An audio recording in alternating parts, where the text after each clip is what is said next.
जीव अजीव तत्व अरु आश्रव, बंध रु संवर जानो।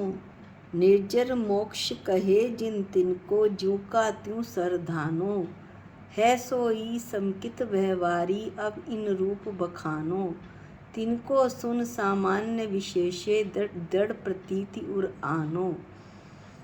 कहते हैं पंडित दौलत राम जी की जिनेन्द्र देव ने ये 6 डाला की तीसरी ढाल का तीसरा छंद है। जिनेन्द्र देव ने जीव अजीव आश्रव बंध संवर निर्जरा और मोक्ष ये 7 तत्व कहे हैं। इन सबको यथार्थ रूप से श्रद्धान करना चाहिए। इस प्रकार का जो श्रद्धा करना है सो व्यवहार से सम्यक दर्शन है। अब आचार्य कहते पंडित जी कहते हैं कि इन 7 तत्वों के रूपों का वे वर्णन अगले उसमें करेंगे छंदों में। उन्हें संक्षेप से और विस्तार से सुनकर उनके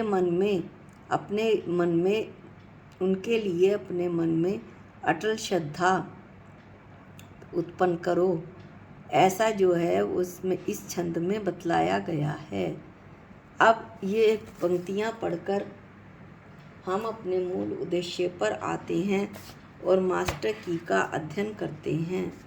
मास्टर की में हम एक एक शब्द के 12 भेद पढ़ रहे थे। आज जो पहला शब्द है वो है तप। 6 अंतरंग तप होते हैं और 6 बाह्य तप होते हैं। जो 6 अंतरंग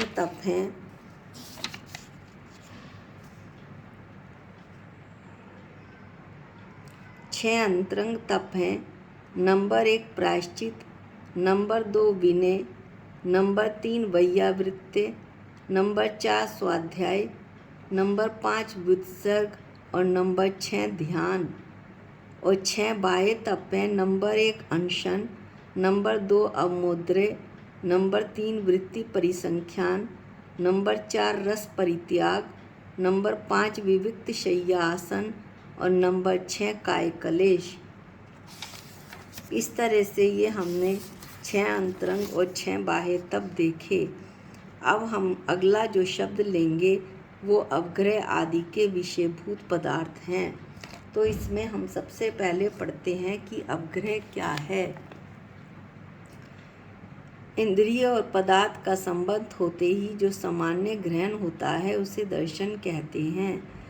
इससे पहले बताएं कि मति ज्ञान के अवग्रह, ईहा और अवाय धारणा ये कर्म अपेक्षा 4 भेद हैं।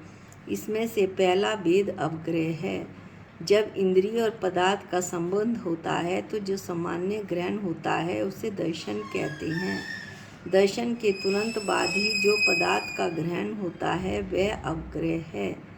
चेतना में जो थोड़ा विशेषाकार भासित होने लगता है उस ज्ञान को अवग्रह ज्ञान कहते हैं। इस अवग्रह ज्ञान के विषयभूत पदार्थ हैं 12। अब इनका हम एक एक करके वर्णन करते हैं।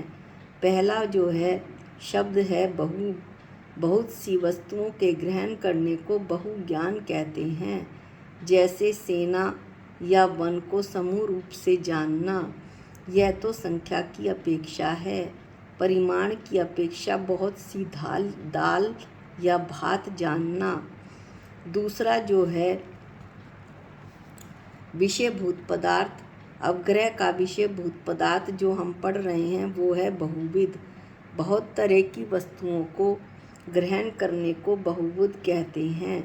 जैसे सेना में हाथी घोड़े या वन में आम अमरूद आदि के वृक्षों को जानना। गेहूँ चना चावल आदि अनेक प्रकार के पदार्थों को जानना। अगला जो विषयभूत पदार्थ है वो है अनिश्चित। वस्तु के एक भाग को देखकर पूरी वस्तु को जान लेना अनिश्चित ज्ञान कहलाता है। जैसे जल में डूबे हुए हाथी की सूंड को देखकर हाथी को जान लेना। अगला जो है पदार्थ वो है क्षिप्र। शीघ्रता से जाती हुई वस्तु को जानना क्षिप्र ज्ञान है।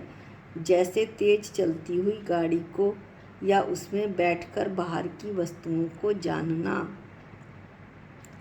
अगला पदार्थ है विषयभूत पदार्थ। अवग्रह का अनुक्त, बिना कहे अभिप्राय से जान लेना अनुक्त ज्ञान है। जैसे हमारे घर कोई बहुत थक कर आया तो हमने उसे तुरंत लाके पानी पिला दिया तो हम जान गए उसके बिना कहे कि वो व्यक्ति प्यासा है। ध्रुव, अगला शब्द है ध्रुव। बहुत काल तक जैसा का तैसा निश्चल ज्ञान होना या पर्वत वगैरह स्थिर पदार्थों को जानना ध्रुव ज्ञान कहलाता है। अब जो अन्य 6 होंगे वो इनके उल्टे होंगे। हमने अभी 6 पढ़े, बहु, बहुविध, अनिश्चित, क्षिप्र, अनुक्त और ध्रुव। अब बहु का उल्टा अल्प या एक। अल्प या एक का ज्ञान होना अल्प ज्ञान है।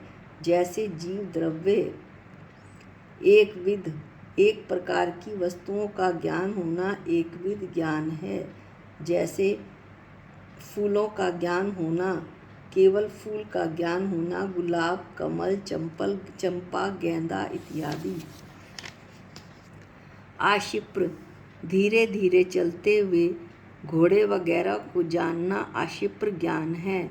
या जैसे वृद्ध व्यक्ति जब चलता है तो उसे जानना वो आक्षिप्र ज्ञान है। निश्चित, सामने विद्यमान पूरी वस्तु को जानना निश्चित ज्ञान है। पूरा का पूरा हाथी खड़ा है और हमने पहचान लिया कि ये हाथी है। उक्त, कहने पर जानना उक्त ज्ञान है। कोई हमारे यहाँ बहुत थके हुए आए और उन्होंने कहा कि बेटा पानी ला दो, तब हमने पानी लाकर दिया तो कहने पर जानना वो उक्त ज्ञान है। आध्रुव, चंचल बिजली वगैरह को जानना आध्रुव ज्ञान है। इस तरह से अवग्रह आदि के जो विषयभूत पदार्थ हैं वो 12 हुए। एक बार हम इनका नाम फिर से देख लेते हैं। बहु, बहुविध, अनिश्चित, क्षिप्र, अनुक्त, ध्रुव, अल्प या एक, एकविध, आक्षिप्र, निश्चित, उक्त, आध्रुव।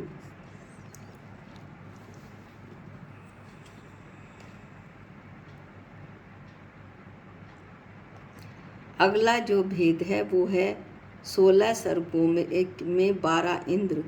सोधर्म, पहला सोधर्म, दूसरा ईशान, तीसरा सानत कुमार, चौथा महेंद्र, पांचवा ब्रह्मा, छठा लांतव, सातवां महाशुक्र, आठवां सहस्रार, नौवां आनत, 10वां प्राणत, 11वां आरण, 12वां आच्युत। इसके बाद हैं अंग प्रविष्ट शुद्ध ज्ञान। 11 अंग प्लस दृष्टि प्रवादांग, ये 12 हुए। ये मैंने कल थोड़ा गलत बतला दिया था कि तत्वास सूत्र के 20वें अध्याय में ऐसा नहीं है। तत्वास सूत्र के पहले अध्याय के 20वें सूत्र में इसका वर्णन किया गया है, इन 11 अंग और दृष्टि प्रवादांग का। और जो विस्तार से वर्णन है वो भगवती आराधना में किया गया है। अब है कषाय 12, 4 अनंतानुबंधी कषाय, क्रोध मान माया लोभ, 4 अप्रत्याख्याना वरण कषाय प्लस 4 प्रत्याख्याना वरण कषाय। इस तरह कुल मिलाकर हुई 12। अब है उपयोग, 4 दर्शनोपयोग और 8 ज्ञानोपयोग। इसके बारे में हम बहुत पढ़ चुके हैं, इसलिए अब हम नहीं इसका वर्णन करेंगे। केवल 4 दर्शनोपयोग और 8 ज्ञानोपयोग, इस तरह से ये 12 हुए। अब है गर्भज पंचेंद्रिय त्रियंच कर्म भूमि के। ये 3 हैं, जलचर, थलचर और नभचर। इसमें से ये तीनों ही सेनी और असैनी हैं, इसलिए 3 गुणा 2, और तीनों ही पर्याप्त और निर्वृत्य पर्याप्त हैं, इसलिए गुणा 2। तो 3 गुणा 2 गुणा 2 बराबर 12, यानी 3 तो हुए जलचर, थलचर, नभचर। तीनों ही ये सैनी असैनी हैं, तो ये तीनों मिलाकर हुए 6, और ये फिर तीनों ही पर्याप्त और निर्वृत्य पर्याप्त हैं, तो ये मिला के हुए कुल टोटल 12। अब हम 12 चक्रवर्ती के नाम पढ़ते हैं। 12 चक्रवर्ती हैं। पहला भरत, दूसरा सगर, तीसरा मधवा, चौथा सनत कुमार, पांचवा शांति, छठा कुंथु, सातवां अर, आठवां सुभोम, नौवां पदम, 10वां हरिशेन, 11वें जयसेन और 12वां ब्रह्मदत्त। इस तरह हमने 12 चक्रवर्ती के नाम पढ़े। यहाँ पर एक शब्द के 12 भेद खत्म होते हैं। इसके बाद हम 13 भेदों का अध्ययन करेंगे। उसमें मुनि का चारित्र आएगा, 5 महावत, 5 समिति, 3 गुप्ती, और इसके बाद आएगा करण, 6 आवश्यक, 5 परमेष्टि को नमस्कार, असई निसई। लेकिन इसका हमें थोड़ा सा वर्णन करना पड़ेगा, इसलिए हम इसे अगले वीडियो में लेंगे। आज के लिए इतना ही। निज निधि निज में बताई, ये अनंत उपकार है। इसके लिए जिन वाणी माँ को वंदनानंत बार है, वंदनानंत बार है। सबको जय जिनेंद्र।